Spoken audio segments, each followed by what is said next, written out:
Welcome to Survivor NSFW, and we have a very special podcast for you guys tonight.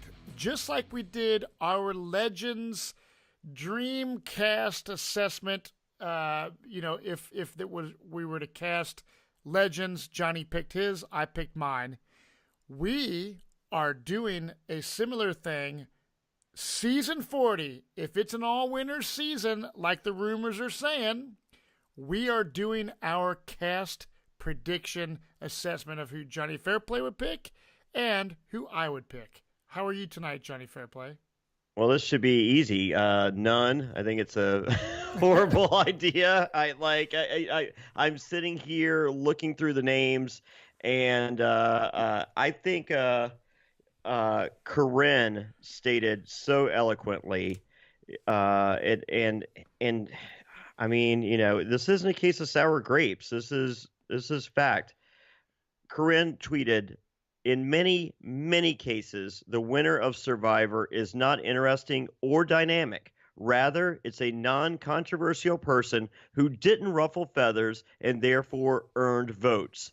If you want to see a season like that, then you get the 1 hour of television Ambien.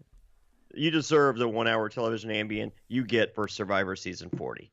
And I'm like, yeah, and my reply was simple. Working on a cast preview assessment episode now, yawn. The people that applaud the quote unquote, as long as it's not me strategy, I don't want to be your friend. I'm sure you're boring too. Well, here's the interesting thing. So as we all know, if we pay attention to the Survivor community and what's going on in Survivor land, this has been brought up many times about this elusive all-winners season. Could it be good? Would it suck? How would it be? And Jeff Probst has stated that they don't have enough good winners. No, they do not. Yeah. I assure you that I got two pieces of paper in my hand. They do not have enough good winners. Right. And so Jeff Probst, from what I have heard, he was really wanting a Legends deal. He still does not think that an all winners is a good idea, but the network executives at CBS television, the people that pay the bills and keep the lights on, decided we want to veto any of your guys' deals, and this is the season that we want for season 40. So at the end of the day, if you're Jeff Probst, what do? I guess you just say, okay, well, if that's the executive decision, I need my paycheck, and I'm going to have to agree to it and try to make the best season possible. If you're asking me if I would like to see this season, I mean, you, Lex Vandenberg, and myself have been on a group text, and I would, before I even chimed in, you and Lex were going back and forth, and Lex was like, dude, this is going to fucking suck, right? I personally would way rather see, based on what you said about Corinne's statement, I would way rather see a Legends or another Heroes Villains or something like that, dude, with characters like we talked about on our Legends freaking cast assessment. Yeah, we cast a perfect season. I mean, I could live with a winners versus something. I could live with that. I don't love it because once again, even 10 winners, I mean, like this, it's not your more dynamic characters are like the rule used to be the best player finished third. That was the rule. Mm-hmm. Rob C finished third. Kathy O'Brien finished third. Lex finished third. Like all these over-the-top great television personalities didn't win. Right. Russell Hantz, love him, hate him. In real life, is he a good person? No. In Survivor, is he even worse? Yes. Is that guy good TV? Yes. Right. He's amazing television. Right. Well, even people like Spencer Bledsoe, right? Who, he's been going crazy online, but just thinking about these other players like strategic masterminds and just excellent players that make it far but never win. And dudes like your Malcolms and your Joey Amazings and players like that, your Colby Donaldsons back in the day. there's more memorable. Put it this way, Johnny. Today, I was like, because I'm not Mr. Retain everything about Survivor in my brain. I'm just not, right? I've watched every season. I love it. I'm a super fan. I think about Survivor every single day of my life in one way or another. I'm looking at this list, and there's a lot of people on the list that I'm like, I completely fucking forgot about. Like, but you know who I don't forget about? I don't forget about the Jonny Fairplays. I don't forget about the Ruperts. I don't forget about the coaches. I don't forget about the Rob C's and the Stephen Fishbacks and people like, you know what I mean? There's countless that I remember over some of these winners. Now, there are some great winners as well that I like. And there are. So, but also let's think about the relatability. I mean, like, you know, the big thing with Survivor, you're sitting there watching at home going, hey, I'm like, Jeremy Collins, you know, it's just, you know, like, you know, I'm a fireman, you know, or I'm a father and I love my kids and I love my wife and I want this $1 million to change our lives. And there's this emotional attachment between the viewer and the player. And you're sitting there like, if that was like, I would fight as hard as Jeremy to do that. Well, this motherfucker has $1 million now. I'm not sitting there going, oh man, just like Jeremy, I want a second $1 million. Right. No, that's not fair. You're not willing any of these motherfuckers to win a second. Like that. Think about that statement. No one's sitting at home going, gosh darn it, I really hope they get a second $1 million. Because that's just like me. Right. Now, let me ask you this, and I know this is. Do you think that the prize money is going to step up to $2 million? I'm sure, but I don't give a fuck. That's not the I'm not sitting here rooting on a fucking bunch of fucking millionaires. They can all go fuck themselves. So do you think a season, Jonny Fairplay, aside from legends or winners versus this, that, or the other, do you think a season of first boots, the Francescas of the world, would be better? Would be better. Which one do you think would be better? 9 times out of 10, the first person voted out. There's a fucking reason they're just an oddball. They were cast as they were cast to be first out. Right. So you think winners is a better concept. Francesca got two bad beats. Mm-hmm. So that she didn't deserve to be first boot either turn. Mm-hmm. Yeah, she's an exception to the rule. Yeah, I hear you. She's an exception to the rule. And you know, Jonny Fairplay, fucking please explain that enigma to me. So do you think that the you know, the teachers at my wife's school that watch Survivor, right, and patrons of our podcast and just fans in general, not non-Survivor players like us, do you think that they're wanting a season of Survivor as an all-winner season? Is that going to? I'm checking. I've been checking the social media for the past 48 hours since the story dropped, and I think there are people that do, but I would say the majority don't, and I would also say the ones that do. You I'm sorry I'm sitting there's a thread in one of the fan groups on Facebook, and they're talking about, it's just like, were you back, on Pearl Islands, were you team Rupert or were you team Jonny and Burton and blah, and like there was like 8 people. It's just like, I was really scared when Rupert got voted out because I was sure Sandra was gonna win, and I was worried if that would jeopardize her game. And I'm like, the fuck you were bullshit. This fucking revisionist history in your fucking head. That never happened. Mm-hmm. Sandra was such a non-consequential character on Pearl Islands. Mm-hmm. If she doesn't win, she's not on the fucking cover of the box. Right, yeah. So, also, revisionist fucking history. She's so fucking great. No, one motherfucker sitting on the other side of this fucking microphone took the 2 most worthless fucking players to possibly ever play the game to the fucking end. I tell you how you really feel, Fairplay. No, I know. We watched this, dude. The thing is I had to revisit the season when we did the Pearl Islands watch along, and watching it, back because I hadn't watched it in fucking years.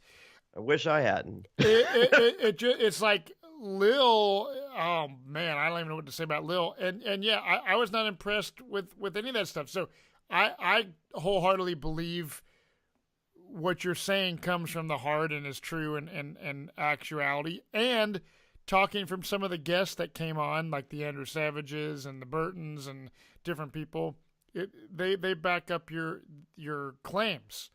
So yes, this is going to be a controversial thing. I don't know. It's weird right now. I think Survivor's in a weird spot because I do like all returnee player seasons better than this bullshit. Bring back, on edge of extinction. Bring back some people. I'm not really a big fan of that concept. And honestly, dude, like Edge of Extinction, like it's getting okay. The Edge of Extinction will go down. I was talking to one of the patrons earlier. He got a T-shirt, JonnyFairplay.com, yeah. And when you get a T-shirt at JonnyFairplay.com, you get a phone call from me. And I was telling when it's all said and done in the grand scheme of things, when Edge of Extinction's over, it's going to be one of those seasons where you're like, that kind of sucked, and the winner is not going to be someone you're like, wow, that was pretty awesome. You're going to be like, I could live with it, or it wasn't the worst. Yeah, I feel bad like giving Survivor because everyone on the cast, I'm sure, is loving the season. That like the people that are that played that season. I'm liking the people a lot. I just think. I mean, I just don't think it's a great dude. It's a flawed concept. There's no reason that a person voted out on day fucking 3 has the right to determine whether I deserve a fucking $1 million at the end of the game. You didn't see shit inside the game. Now, here's another. I know this is off topic of what we're doing this entire podcast on, but here's the thing. So when you play Survivor, it's an incremental paycheck, right? So if you're in the game, when you get right now, Keith and Wendy get the lowest amount of money of anyone. So, how is that working? Is it still going to work the same? Like if Reem, she was voted out first, right? And you get $10,000 for the reunion show, and you get like $2,500 for first boot, $12,500.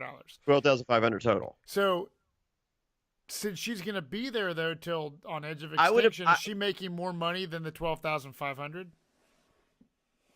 I don't know.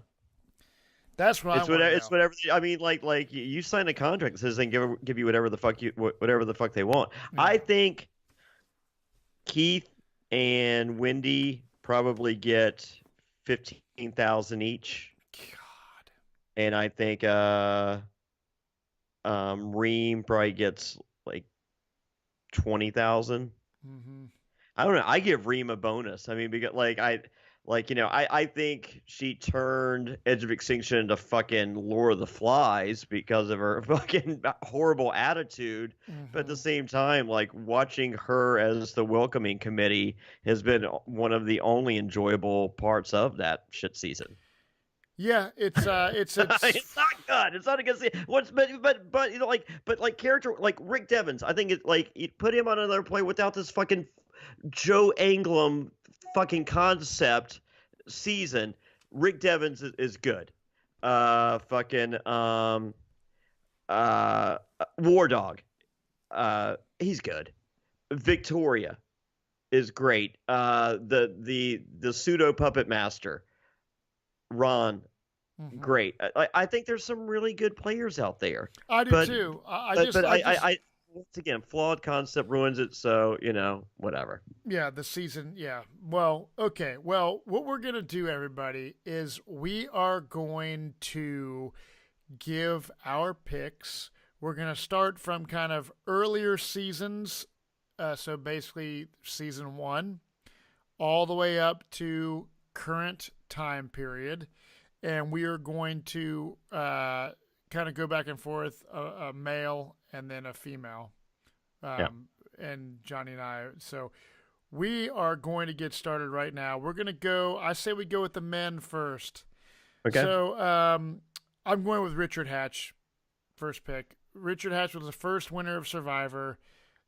you know, who knows if they're ever going to do a Legends. It would be cool to see him on a Legends versus this all winners thing, especially because like he's older and totally out of shape. I think, I don't know, maybe not. I'm just Oh, and you said so he was at a reunion party 2 weeks ago, yeah, possibly, and he's got like tattoos on, like he has like a big octopus on his stomach and stuff. And he was walking around the party nude, and it was the smallest dot you've ever seen to cover his dick. yeah, But Richard, for throughout time, has stated on camera, off camera, wherever he is, he's a grower, not a shower. yeah, yeah, yeah. So, Right. but it was the littlest dot I've ever seen in my life. That's funny. Well, so I had Richard Hatch, and I kind of, when I put his, I chose him because he is what started this whole thing, the first winner. He's the Godfather. He is the Godfather, but I'm like, man, how would he physical, like the challenges and stuff? It doesn't matter. I know it doesn't matter, but I don't know. So Richard Hatch, my pick. I mean, you say like you have to factor in the physical. Todd Herzog, not the strongest guy on the planet. Natalie White, not the strongest girl. I mean, like Sandra Diaz-Twine, once again, the possibly weakest player in the history of the game, has won twice. Right. Yep. So I got Richard Hatch. Who do you have for your first male? Okay, so we started with the first season, working our way all the way up to season 38, correct? Correct. Okay, I started with season 39. So whoever comes back, they're first of my no. I got Richard Hatch. I mean, I think it's a no-brainer. If you're doing a winter season, you don't have Richard Hatch, you're crazy. Right. Yep. I mean that it's just a slap in the face to the fucking shit fucking concept that you've come up with anyways. Yeah, there is no way you do all winners and not have the first winner on the season. So we're all in agreement on Richard Hatch. I would like to see Richard Hatch is cool, man. Like I love he's good TV. And I hung out with him at a couple times in Bob Crowley's house for the Survival Challenge. Man, he was there and. Sure, he lives up there. So yeah, it was great. So yeah, okay, so women now. We're going on to a women. Sure. Okay, so before we go any further, so is this your personal list or what you think they're gonna do, or what you think they should do? This is like looking at the people. I'm like, I would like to see these players play. Like, this is just who you want. This is not who you think they should. Like, so you're not factoring in meeting certain demographics or any of that? I did because couple if times. So, then it's who you think they should. No. I mean, I was kind of thinking about that. Like, okay, do I have to have the African American quota and the old guy quota and the young guy quota? No, I literally you just went with your heart. I went through the list of all the winners, and I'm like, okay, this is who I think, this is who I want to watch play. Okay. Period. So now I went with who they should. Okay. So not necessarily like if I'm casting, like I'm meeting quotas. Yeah. Right. And I'm casting a diverse season. Yeah. As I think you should. Right. Well, we'll see how our lists play out. That's what makes this entertaining. So, but I'm also casting people that have been portrayed as epic players through their narrative. Right. There's certain players I think are dog shit, but they've been portrayed as amazing players. So I think they've earned that spot based on the Survivor narrative. Okay. Fair enough. My first woman, Tina Wesson. I love Tina from hanging out with her on multiple occasions. I I liked her. I was a fan of hers on her first season. She's sweet. She's funny. She's a badass, and Tina Weston is my pick for the first woman. Yeah, I love her. Tina is number one on my list. So she's my all right. So I in addition to having them in the order that they were on, I also have the order of how strong a winner they are on a scale of 1 to 10 of the people that I chose, and she's number 2 overall winner ever. Wow, that's cool. As a total package, she represents the older female demographic. Yep. Not without a color, just older. And just the older demographic. Yeah. You know, she's quote unquote old school. I think old school needs to be represented. Mm-hmm. And I think her victory over Colby at the end, like there's so many. I think she is, she's not as long as it's not me type player. I think she's a secretly very aggressive player. Mm-hmm. Much more so than a Sandra Diaz Twine, I think. Right. So my opinion, my fucking list. Right. Yeah. And honestly, I think she's kind of sexy. Her daughter's real cool too. I've always and she's got the hots for Aquaman. So she tweeted out there. She's like, "Hey, I see you like to ride motorcycles. I like to ride. I got some land you can kind of disappear on, just me and you." Jason Momoa.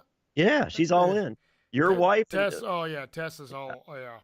So maybe Aquaman can work out 3-way. Tessa and Tina Weston. Well, so real quick. Here's. Do you think that's the 3-way you would be expecting? Yeah, no, I wouldn't expect that at all. That's hilarious, dude. So I got a good Tina Weston story. So I was at Reality Rally, and Tina and her daughter had just played the Blood versus Water. And so that's the first time I ever hung out with them. And we're eating, and I was a fan of E.J. Snyder from Naked and Afraid, one of the OGs of Naked and Afraid. Sure, I've met him. Yeah, so E.J.'s awesome. So it was so funny. I think he comes to Hearts of Reality every year. Okay, cool. I'll be excited to see him. So, dude, me, Tina's daughter, I'm having a brain fart of her daughter's name right now, and E.J. Snyder. I had a crush on her. And Tina was on the mad search for the grandbaby donator, and I'm sitting over here, raising my hand, volunteering for, and she was just like, "You're crazy, Jonny Fairplay." Yeah. So now she's just like, "Oh man." Yeah, well, maybe dude. not. Maybe I'm just so oh man. Oh no, I will ask her at Hearts of Reality. Yeah. So I miss my opportunity. I'm very happy with the amount of kids and the kid providers that I have. That's awesome. Yeah. So we go walking, dude. So it's us and EJ Snyder, and we're walking up this trail up in the mountains of Temecula, and we come across, dude, on this trail, like a whole shitload of bee, like honey bees, like that they can sting your ass or whatever kind of bees they are. Well, the honey bees aren't bad, like wasps. No, there was all kinds of bee. It was all kinds of. We went into like all kinds of bees, like that'll fucking sting you. Okay, bad bees. All I know is EJ Snyder like stopped us, and he gets into his freaking Naked and Afraid. He's like, so we had to like follow, and me and Tina and her daughter like looking at each other like almost busting out laughing because EJ is fucking so dead serious, dude, of the tactics we need to do to survive this fucking killer bee attack. So we like end up going slowly, moving past the bees, but it was so fucking hilarious. And we're all, because that's right at the peak of EJ Snyder. This was a while, like 2014, and it was funny. But that was my first time really hanging out with them, and Tina's invited me to her house in Tennessee. I haven't been able to make it, but she's a sweetheart, man. And Tina Weston, both of our picks, again, just like Survivor Legends cast assessment, kind of on point. So we're going to move on to the men again. So male number 2, I'm going with the soccer player Ethan Zahn for my winner, Survivor Africa winner, and we've talked about this before. I remember him as a good guy. Wow, it's a good guy that win in the game. But you have another opinion of Ethan Zahn that's maybe he's not the best guy on the planet. But Well, he's one of my best friends, but he's just as evil as me. Right, he just gets really good at it. Yep, that's what I mean. Yeah. So Ethan is my pick for my second male. My second male, Ethan Zahn, because you got to have the Jew demo. Yeah, well, only Jewish winner. Oh wow, that's cool. Yeah, so, I look at it as a cross section of America. I think it's kind of a slap in the face to some minorities, which in a lot of places are the actual majorities. It's just like, hey, Survivor's diverse. They have like one black guy every season. Right. And it's like, oh, because when I leave my house and there's a group of people, there's typically more than one black guy. Yeah. But there is typically one Jew. Right. Yeah. So I feel we're meeting our quota. We're good. I have my top 10 men. I have Ethan at number 8. So I don't I think he has a great story with the grassroots soccer. Promoting AIDS awareness throughout the world, through soccer, through celebrities, through sports, and I think he has equally as an amazing story with his battle over cancer. He had Lance Armstrong's doctors, and he personally beat cancer not once but twice. He was literally the boy in the bubble. I remember his first bout. A soccer ball being sent around the country, and it coming to me, and it basically, you get the ball, you sign it, and then you FedEx it immediately to the next person on the list. And they were so worried to send it to me. They're just like, Jonny Fairplay's going to put this ball on eBay. Or just be like, I don't give a fuck about that. Yeah. We're doing the podcast. Oh, here's the ball. It's just when he's stuck in that fucking bubble.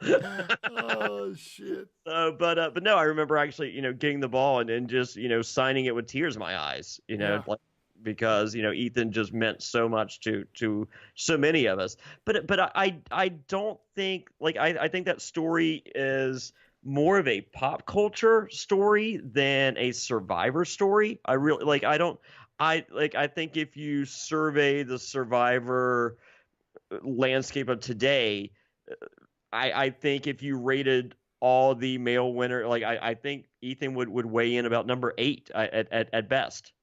So probably even lower with most current Survivor fans. So I might even be generous with that number 8 ranking. Well, I mean, looking at I like Ethan Zahn. I love it. I had no trouble. When I'm going through picking people, I highlighted. I'm just like, okay, I'm gonna decide between these. He was like, I'm like Richard Hatch. Yep. Ethan Zahn. Yep. And it was gonna be someone was gonna have to push Ethan out of that spot. Right. Well, here's a cool Ethan Zahn thing for me. So remember when Poverty hosted the Survivor after show? Sure. And so anyone that got voted, was never on, right? But anyone that got voted out, so on Survivor Caramoan, that was one of the the press I did. So I was on the after show with Poverty, and Ethan was her guest for my exit interview. So I was on Skype or whatever video chat it was at the time, and he was in the studio with Poverty, and I thought that was really fucking cool, man. I was like, wow. As a fan of Survivor since day one, I had never met Ethan, and just to talk to him on that was one of my greatest and most memorable exit experiences. So, Ethan Zahn, man. Let's go right on to the second woman. I have Jenna Marasco for my female number 2 pick. And why is that? Oh, I think she's a fierce player. I would love to see her play again, especially with some of the drama that's happened, over the years and so forth. And I don't know. She's one of the most memorable early old school players in my opinion, and I think that I would like to watch her battle it out again with these players. Yeah. I love Jenna. I mean, like of my top Survivor friends ever, she's an easy top 10. But I think with her personal issues, I did see I on social media about a month ago, I believe she has a year sobriety, but she still hasn't reintroduced herself into the normalcy that I'm used to with her and most people.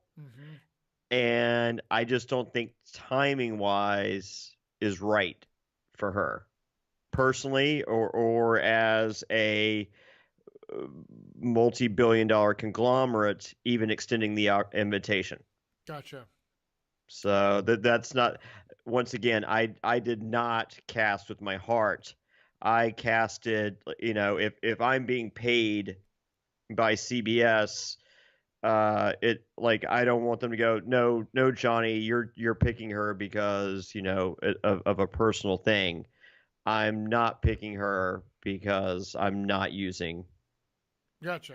a personal pick here. So right Jenna on. Maraska, not on my list. Amazing. As I said, top 10 people, guy, girl, whatever, but just not see, ask me, let's have the same prediction episode on season 50, and I'm secretly on there. I'm not allowed to tell anybody. She's on that list. Yeah, right. Wow. Like she's easily on that list. She's not on this one. I have with my second female pick, Vesepia, winner of Survivor Marquesas, season 4. Right. So Vesepia is kind of one of those players. I had a lot of trouble with the women. I mean, I'm not. It's not the old sexist, masochistic, Jonny, they're misogynist, not misogynist Jonny Fairplay. That's not what makes this list difficult. It might have undertones of that are deeply in my psyche. Not, who knows, that's neither here nor there. That's not what we're discussing today. But I will tell you, this list of women, not that impressive. And if they might be great, some of them are, I feel, great players. Great television? No. In no way are they great television in any way. And I don't think Vesepia was great television. Like, I when it was all said and done, Vesepia was one of those the first winner that you're just like, really? Oh, I remember. I mean, I can't recall details, but it's exactly like you're just like, you see her as the winner, and it was like a letdown, kind of like, not, I'm not being a dick, but it's just like, yeah, she's wow. not. I mean, like, I've met her in like real life. She's a very nice, very entertaining person. I didn't see that. I didn't feel that came across on camera. Yeah, right. So, but I'm casting her because I'm going demos. We have a African American female and we have an old school player, and so that's two huge details or demos that I want covered if I'm casting this season. Yeah. Now here's a crazy thing. And I have her as my number 3 overall female. Wow. So because I think it's that important to have a strong black woman as a cast member of this season. Yeah. Well, I really my casting process was a little different, so I did not have. And also, I feel that it used to be on Survivor, you would have like one black guy and one black girl cast on the season. And like, sometimes they would align, sometimes like there was never this like there was occasionally, but throughout it wasn't a constant guarantee that Right. a black male and a black female would stick together through it. It's just like, hey, we're doing this because we believe so much. And I think the evolution of Survivor and the evolution of characters like Wendell, like Jeremy Collins, and Davey Reichenbacher. I think those strong, uh, almost activists, Mm-hmm. uh, to to to to narrow the phrasing. I like. I feel that for them to tell the story that they should be allowed to be able to tell, they need to have the numbers to tell that story. Yeah. So if the only black female winner is Vesepia, and you got Jeremy and Wendell here, I'm giving them every opportunity to tell the story that they deserve the right to tell. Right. Yeah. No, that makes sense, dude. That makes sense. So that's the first time that our lists have differed, but I Which said understand. stop. What's that? So we are now moving back to the men. My third pick for the men. This is a guy that I've become friends with, a local fellow Ohio brother, someone who I know would love to play the game again. His wife is awesome and is more of a fan of Survivor probably than this person, but I do know that Survivor is near and dear to their hearts. That is why I picked this person. Mr. Chris Daughtry is my number 3 male pick. The long hair is gone, and he's a little older, and he kind of doesn't really come to the events as much anymore. But I know that we've had deep conversations about his love for the game and the fact that he's never got to play again. So I think the fire in him to play again would be there, and I would like to see Chris play again.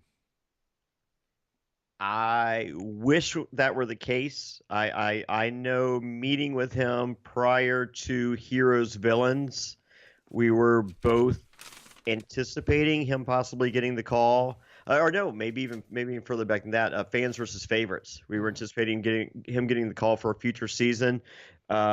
Looking at the possibility of working together on whatever season that might be. Mm-hmm. Both play a very similar game.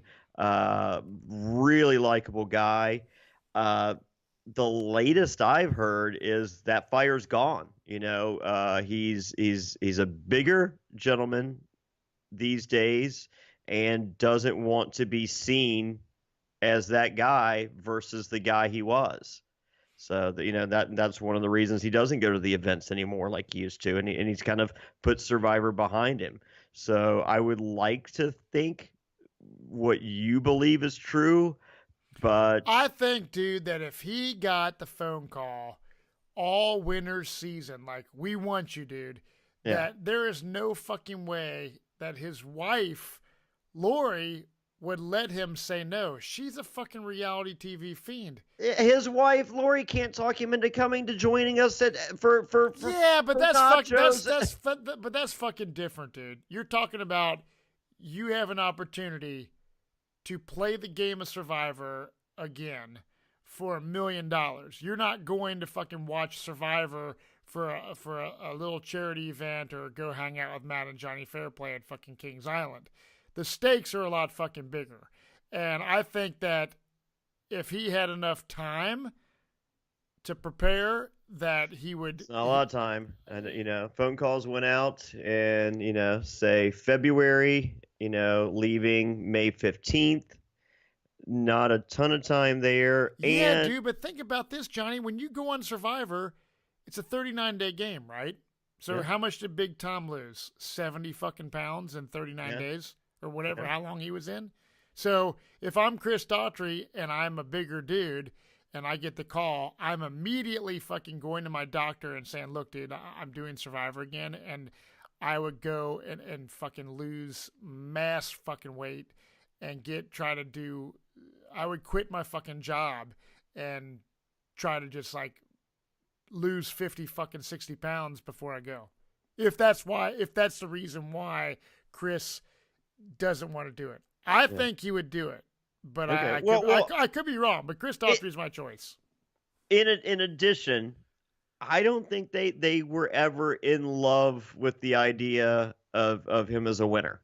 No, I know.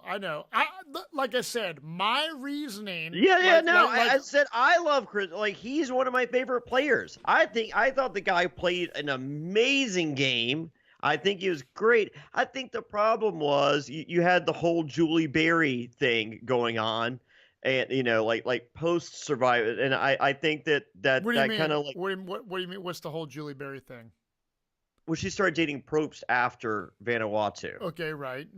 So that kind of overshadowed. I think that kind of blurs, like, I think that kind of blurs the reimagining of the season of, hey, do you love Vanuatu? It's just like, yeah, isn't that the Julie Berry season? Right. Yeah. I think that kind of somehow, like, just revisionist history of what it was. Whereas if you go back, it's just like, dude, this guy is what, 5 girls versus him, and he fucking wins. Mm-hmm. That's some Johnny Fairplay shit right there. That's a very. Trust me, I'm thinking about Chris. Yeah, you're right. So who is your number 3 male choice? I'm going all the way to season 13 and Yul Kwon. Right on. Now, Yul is not Mr. Personality a lot of times. However, he had his moments on Cook Islands when he won. And he's the host of Shark Week on the Discovery Channel, or at least he was at one time. And so I think he's upped his game personality-wise. Mm-hmm. Once again, I'm thinking demos. Last time I checked, there's Asian Americans across the world, and what is there another Asian American here represented? Right. Yeah, I don't have an Asian American on my list at all. I don't think. So I do have him in my rankings of top 10 men. I have him number 9 out of 10. I mean, as I said, the personality thing. Really, once again, to win Survivor, a lot of times it's not the flamboyant, flashy, fun fucking characters that make good fucking television. Right. Yeah. Yep. You're right. So Yul Kwon is Johnny Fairplay's number 3 male pick. We had a different one. I like this. I mean, I like that we started out together the same, and we're gonna see how this goes. Moving on to the women. My 3rd pick is someone Johnny brought along to the end of Pearl Islands. She's a 2-time winner, the Queen, Sandra Diaz-Twine. Just like Richard Hatch, is a staple and the OG that started this whole phenomenon of Survivor. Whether you think Sandra Diaz-Twine is a good player or not, she is entertaining.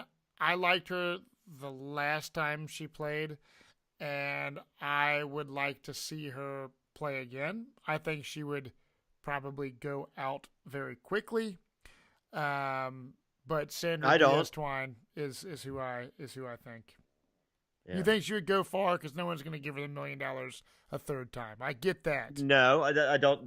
No, not at all. I think she goes far because I'm looking at this list of people, and it's the people that she hangs out with at Hearts of Reality, and she's going to have a pre-game alliance before the game even fucking starts. And another reason it's going to be a shit fucking season because in this 12 chapter book, we're not going to see chapters 1 through fucking 3 because they're taking place during fucking phone calls right now while we're doing this podcast. And Sandra Diaz Twine, love her. She's a fucking friend. She's fucking nice. She's all these fucking things, but she's fucking thirsty. And I'm not using it in the fucking friendly definition of the fucking word. She's posting pictures on fucking Instagram and fucking social or Facebook or whatever of her with her fucking yoga mat since fucking February, and her with her going swimming with her fucking goggles, letting everyone else fucking know that possibly got a fucking phone call. Hey, I got the fucking phone call. Give me a call and let's start fucking playing the game right now because I can't fucking win it legitimately. Yeah, so you don't like that. Fuck you. Yeah. Okay. So here's the deal. Here's the fucking funny thing. 'Cause I'm going to turn it around because you were always the ultimate hypocrite. Yeah. So if Jonny Fairplay is going on Legends and Burton Roberts and motherfuckers that you're friends with and Lex and I'm not going to be on there, but let's just say I'm on there. Yeah. We're making pregame alliances, so you're bitching at her and these people for doing the same fucking thing. I'm not. That Jonny Fairplay will be doing. If I'm on Legends, I'm lying to you, saying I didn't get the fucking phone call. But you don't. You're saying you are not making pregame alliances if you fucking go on a returning player season. I know you were liar. You even fucking say it on your hat. Never trust patrons. Never trust Jonny fucking Fairplay because this motherfucker is going 100% if Burton Roberts or I don't anyone. Think it helps. I don't think it helps my game making a pregame alliance. Dude, there is no way you wouldn't be at least calling and entertaining the thought of, okay, I don't buy it, but because they would ask you not to. Yeah, and you think you fucking shit. I just thought it was fucking. Once again, I rarely use the fucking word thirsty. I fucking hate it. Right. But I thought that was thirsty as fuck. Posting picture because you know what she was doing. Well, you know, Sandra swimming with fucking goggles on her fucking head. She's not doing yoga. She's eating beef and cheddars at Arby's typically. Yeah, she's fucking fishing. She's going, hey, got the call. Did you get the call? Hit me up. Right. Let's fucking work this shit out because this is how I fucking play the game without even fucking playing the game. Yeah, wow. Man, Jonny Fairplay getting fired up. You know what? It just sucks. It sucks for me, the viewer. Yeah, watching a fucking TV show, it's like watching The Sopranos, and it starts where Richie Aprile's dead. It's just like, oh, was that a good character? Was that someone I should have cared about? You know, what's this fucking? Oh, well, you don't get any of that. No, I agree. I don't think it's fair. Just like I don't think a fans versus favorites fair when the returning players have pregame alliances and the fans have no fucking chance in hell. So I know exactly what you're saying, but what I am saying is I think it's fucking hilarious that you're saying, "Oh, fuck Sandra, she's making pregame alliances." When I'm not saying fuck Sandra. I know you're. I'm just saying. I know you do. We both love Sandra. I love Sandra, but I just think it's funny that you're dogging people for making pregame alliances, and because you would be doing the same fucking thing, in my opinion. Not. Okay, we'll see. Agree to disagree. That's right. So who is your number 3? Okay, so and for the record, my top 10 females, number 1, she power ranking wise, Sandra's number 1 because she's the only two-time winner in the history of Survivor. So she's representing the Puerto Rican demo. She's the only two. Like there's so many. So she's your number 3. She's your number 3 picks. Yeah, no. There's a lot of check marks in the Sandra Diaz Twine box. Yeah, I mean, like you do an all-winner season. There's 2 people that have to be cast: Richard Hatch and Sandra Diaz Twine. Yep. Yeah, that's it. Right, we're on the same page.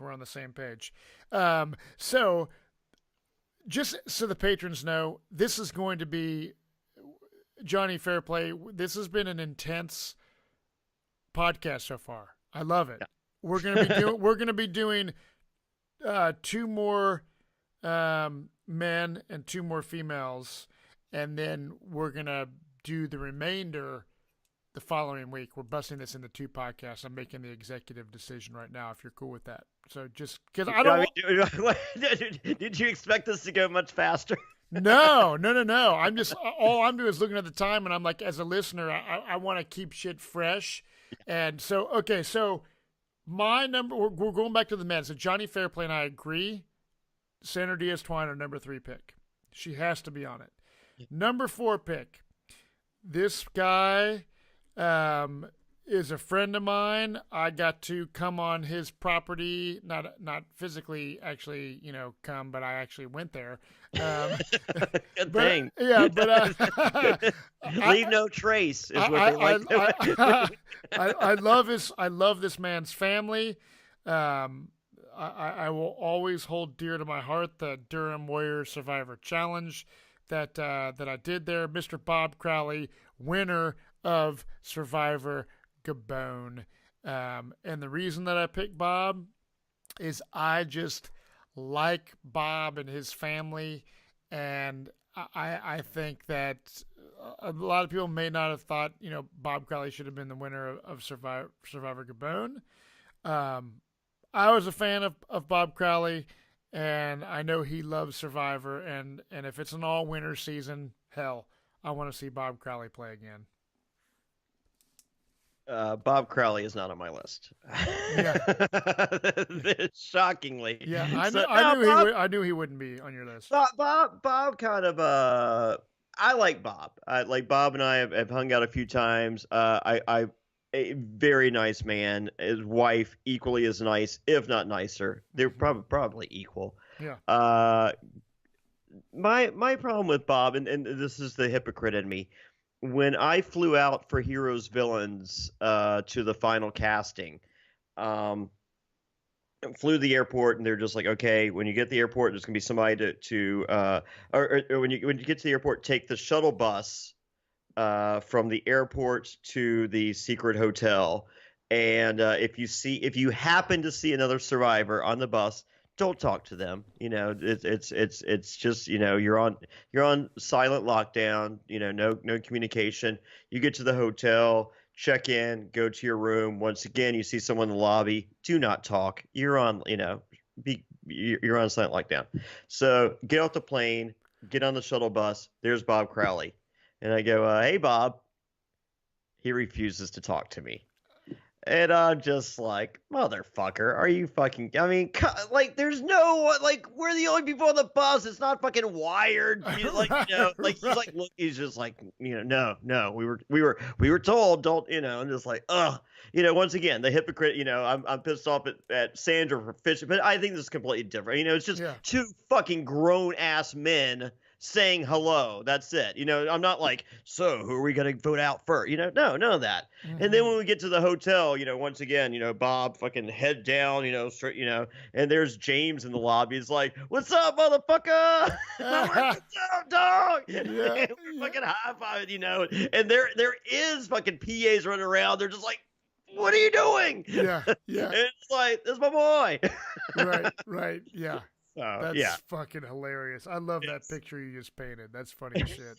So Bob Crowley not on my list. Right. This one's gonna shock some people, but he is number 2 on my power ranking of men. If I'm casting what they mean to Survivor and everything else, Boston Rob.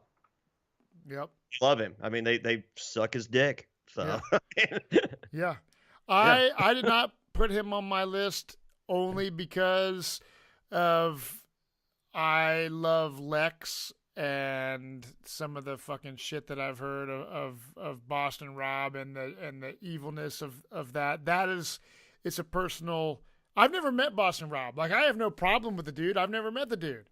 But he can, if he wants to be, he can be extremely charming. I mean, my daughter, we at my first year of Hearts of Reality 2 years ago, my daughter and I were having breakfast. And I think the only person within probably 50 feet was Boston Rob. Mm-hmm. And he came over and sat down and was very charming to Piper, and Piper is like kind of giving, and she's like, is he nice? And I was just like, ugh,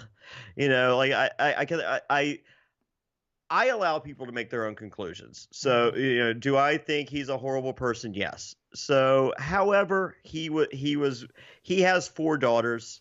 It's obvious that he loves them more than anything in the world. Yeah, and I do respect that. Well, yeah. I mean, Survivor's a fucking game, man. Yeah. Yeah. People have So, their regular lives. That's what people don't well, no, understand. he sucks in real life too. Don't, don't let me paint this fucking so. But I saw an honest moment between, like, Boston Rob, like, seeing my love that I have for my daughter. Me and my daughter sharing breakfast, and him just like, man, I wish I wasn't. I wish I was with my daughter right now, or what, at least one of my daughters having breakfast right now. Right, And right. it was really cool. Yeah. But fast forward, probably 10 minutes later, some fans like, hey, can I get a bit? Not right now, buddy.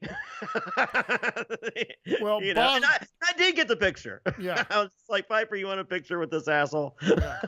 Well, Boston Rob is kind of like, I know we've talked about, I don't think he's on your Mount Rushmore of Survivor players, but He might be. he's, when people think of like Survivor, you think of Rupert, you think of Boston Rob, people like that. So I understand why you chose Boston Rob. I choose not to put him on there for different reasons. Sure. Well, I mean, when I was cast for Pearl Islands, I had never seen the show, so I go on eBay and I buy VHS tapes of every season, every early show interview in which they explain why they got voted out, all this stuff. And I even had like the commercial, like this was the copies that I had were VHS tapes. Like they taped the shows. So I remember watching, and so like they're calling, like they go, what season are you on? And I'm like, I'm on Africa, and they're like, what do you think? And I was like, I like Lex. I very like, if I could identify with someone, I'm on the Lex train. And they're like, okay, keep watching, keep us updated. And Lynn Spillman, head of casting at the time, she's calling me like every day. She's like, you still watching tapes? I'm like, yeah. She goes, where are you at? I'm just like, I was like, what's it? She goes, are you on Marquesas yet? I'm just like, no, I'm getting it. And she's like, well, hurry up. Like, I really need you to see Marquette, like, and she goes, just hurry. So, she calls, she's like, hey, have you got to Boston Rob? I'm just like, she goes, we really need you to thank Boston Rob. I mean, like, they're programming me. They're just, because like this, like, if you go back and watch that season, Boston Rob got his own fucking commercial. Right. Yep. So, like, it's just like, Boston Rob, the ladies love him. The guys want to, the girls want to do him. The guys want to be him. Like they sucked his dick from the beginning. Mm-hmm. Right. And they're just like, and so I finally get to Boston Rob, and they're just like, huh? And I'm just like, I want my own commercial. And they're like, well, do that. Yeah. And I'm like, the motherfucker didn't make the jury. Yeah, right. Yeah. I'm like, I would like to think I could do better than that. Yeah. And they're like, okay, we'll do that, but do better. Yeah. So, and I did. I got, for those of you wondering, fast forward to Pearl Islands, little Jonny doesn't play fair. I got my own commercial. So they loved me too. They sucked my dick. Right. So not as much, but please rest assured. Yeah. Here, look, where's my wallet? I'll show you. They did not suck my dick as much as they sucked his. Yeah. So did I fuck that up? Yes. So, if there's any blame, it's partially them, 80% me. Right. So, yeah. but no, as far as the Mount, once again, pains me to say this. If I'm picking the Mount Rushmore of Survivor, Boston Rob's on there. Yeah, right. No, that I feel you. That makes sense. And hell yeah. So, and also, Sandra gets the call to go. Once again, you go to these Hearts of Reality things. Todd Herzog, Sandra, Boston Rob, thick as thieves.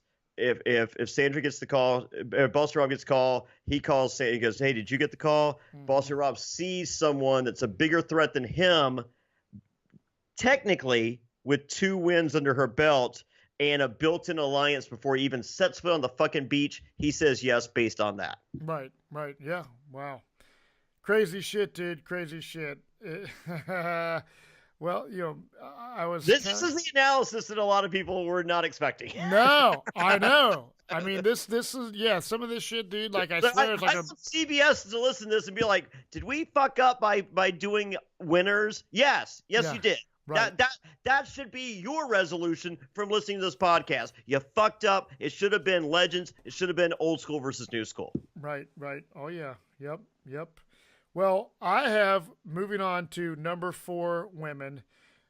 on the same kind of train as Boston Rob, I chose Boston Rob's now wife, Amber, for my fourth pick. And it was hard on these women, man. I mean, I'm trying to look at the earlier seasons, and I do like some of the strategic kind of mastermind type players and people that I know are actually going to play the game and go out there and just play the game like they did their first time. And I would like to see, based off the females, I chose Amber as my number 4 pick.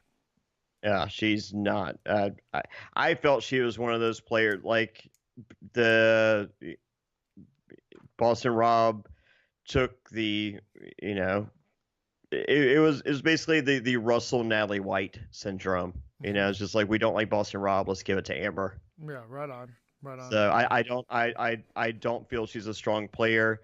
I think if Boston Rob is playing, she's probably gonna stay home and watch the 4 daughters. Yeah. Even if she wanted to, I don't think it's fair to have a husband and wife. I don't either. That's why that's one of the reasons why when I didn't choose Boston Rob and I'm looking at the women, I choose Amber. Yeah. That's my thought process on that. Well, I'm picking him, so I'm not picking her because right. There's like, if I'm out there and I see a fucking husband and wife, I'm just like, oh, do you think they're gonna vote out each other? Yeah. Because that's so yeah. So right. No, there's no way. I think I will say this. I think she's beautiful. I think she's super nice. Right. So, but I never thought she was a strong player. And I don't think she was the champion of the All-Stars, despite the trophy and the $1 million that was presented to her. Yeah, right. And most importantly, I don't think it's fair to. So I do have probably one of my least favorite players ever. I think she single-handedly played one of the best, if not the best, game I've ever seen in my entire life. But on a friend level, I don't think we're friends. I don't think we ever will be, and that's okay. I mean, I don't wish her any I wish her all the best, and her kid and her husband, who is also very, very nice and charming. Parvati Shallow, I have as my number 4 pick, and on my power rankings of the 10 females, I have her number 4. I would have her high. Like, if she was a 2-time winner, she would be number 1. If she was African American, she would be number 2. So she, as far as just ranking player wise, without any demographic criteria other than sexy, which is a criteria, right. But without, I think she is the strongest female on this piece of paper. Right on. No, I agree with you. Parvati's, yeah, definitely, man. So we are going to move. We have to one more guy and one more girl. One more guy, one more girl. So I got JT, man. I'm not gonna pull any punches. I when I had the flu, I rewatched JT's first season. I like JT. I was a fan. I think JT was a deserving winner, and I would, in an all-winner season, I would love to see JT play the game again. I know he's played a bunch, but it is what it is. It's an all-winner season, so beggars can't be choosers. So JT is my number 5 pick for the winners. Yeah, JT not on my list. He, I think we've just seen the decline of JT as a player, and as you mentioned, seen him so many times. I mean, I think we've seen Boston Rob too many times. However, he's a poster boy, so you have to have a poster boy on, despite how overexposed to the product he is. Yes. JT, I don't think was ever that poster boy, and I think he's just overexposed. And so yeah, not on my list. I'm gonna shock you with this one. Possibly my least favorite person on the planet of any player that I don't that I hate the most. This is it. John Cochran. Wow. Yeah, well, but the thing that I love about your picks, I know you profess your hate of John Cochran, right? Yeah. But you and some of the other players that you've even mentioned on this podcast that we've been doing so far, the Ruperts, when we've gone by and talked about, Rupert and how much you loved voting him out, but he would be on the Mount Rushmore, and Rupert is an iconic fucking player. At this point in 2019, I'm not even on fucking Mount Rushmore anymore. Yeah. And I have Rupert on there. Right. No, that's what I'm saying, dude. Like, you, at the end there's a separation of church and state. Yes, at the end of the day, dude, that's what's fucking rad. So for you to say Cochran, I think that's cool. Mind blowing. Yeah, it is. Did you expect to see John Cochran's name on this list? He's not on my legends list, right? No, no, he's not. But I'm shocked, but I'm not, because of the fact that you're picking based off a demo, and the dude got an insane amount of confessionals. He's a good talker, dude, in his confessionals, and they love him. I mean, it's no secret they suck his dick. Yeah. Jesus, I mean, like, hey, you want to reward? Like if I'm on fucking what is that, Second Chances or whatever, and they're just like, hey, here's a reward to hang out with Cochran. Fuck you. Right. Do I get to kill him? Mm-hmm. Like is the reward you hand me a fucking machete, and I finally get to end this motherfucker on my TV? Right. Awesome. This is the best reward ever. But I don't think that's what the reward was. Yeah. And then this arrogant fuck tells you how to play the game? Yeah. Right. Oh. So Cochran, man, so people that are listening, wow. So Jonny Fairplay earlier said, like, he's giving props to War Dog, and now he is casting John Cochran for an all-winner season. So, Matt, I'm dying. Hell, I mean, my feet are like frozen solid. Yeah, I think hell might be freezing over below my feet. Yeah. No, Cochran, I just got the doctor called. I'm dying. So this is it. I figure, maybe some redemption here, and I'll be maxing out all my credit cards later. That's hilarious, dude. I love it. So that is Johnny's number 5, and I did my number 5. We are winding.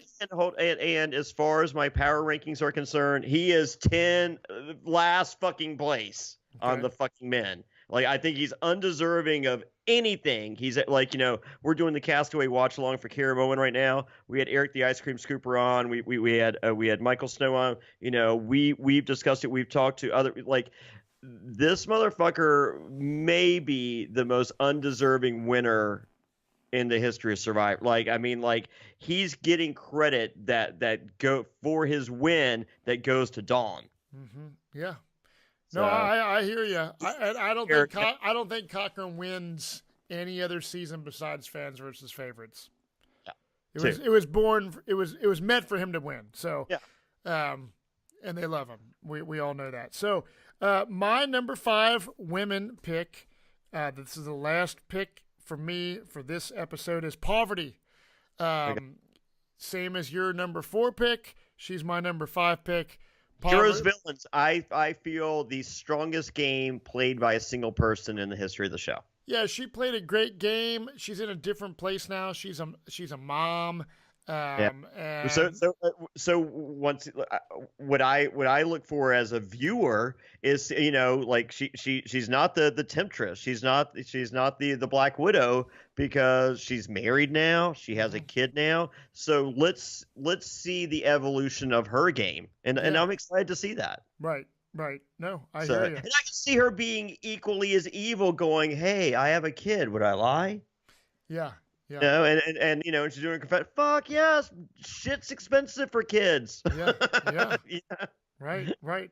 So Poverty, I enjoyed watching every time she's played, and Poverty is my number 5 pick. Jonny, You already picked Poverty for your number Yep. 4, so you have a different pick for mine for number 5. Who's it going to be? I don't like this person. Like Ooh. if I were like this is strictly a cast decision that I feel like they like her more than some of the other. As I said, the women are tough. I mean, because well, number one, there's almost half as many female winners, which is a fucking glaring red flashing light. Hey, maybe this is a bad idea. Maybe this is a bad idea. Maybe Right. this is a bad idea to fucking cast this fucking shit season. Did I mention that? Anyway, Sophie Clark. I don't like her. I don't find any. I don't find her entertaining in any way. Am I upsetting? You know the nerddom that loves her. I'm sure I am, and I like look, you have your favorites, I have mine. Okay, like if everyone liked the same thing, there'd be one fucking flavor of fucking ice cream. Right. Yep. You're you know, right. Yeah. there you go to the fucking grocery. Last time I checked, there's an entire fucking aisle just of ice cream. Yeah. Right. Okay, Yep. so to each his own. I think she fucking sucks. I have her 9 out of 10 on my power rankings. And the only reason she's higher than number 10 is because I know that they hate fucking number 10. Oh, so, dude. but yeah, I have Sophie Clark there, and once again, I think she's there because she's filling the nerd demo. There's no fucking options for fucking female winners. Yeah, right. The number and I think they want to hopefully recreate some chemistry and history with Cochran. Right. Well, hey, I enjoyed basically all your picks. I mean, although there were a lot of similar picks in our lists, and we'll have to see how it plays out on the back end. But yeah, you're exactly right, dude. Going on winners and looking at the availability of who's the women. And the other thing that's crazy, dude, as we're doing this, you got to think, if they cast 10 women and 10 men, they got to have backup plans in case shit goes, haywire. So it's going to be interesting. I don't even have a fucking backup female. The list is so fucking shit. I have a backup for the guys. Yeah. But I don't even have a female backup. No. We'll see. We'll see how it's going to play. This has been a lot of fun, man. This is bringing back memories of our Legends cast assessment. One of our most downloaded episodes ever in the history of the podcast. Yeah, that is awesome. And we are literally, dude, this has gone fast, but an hour and 12 minutes of just the first half. So we're going to break this up into 2 parts to give you guys the best podcast and stuff that we can give you. So we will be back next week with part 2 of our predictions of a cast for season 40 and all winners season. Jonny, it's been real, man. And we will see you next time on Survivor NSFW. Cheers. Woo.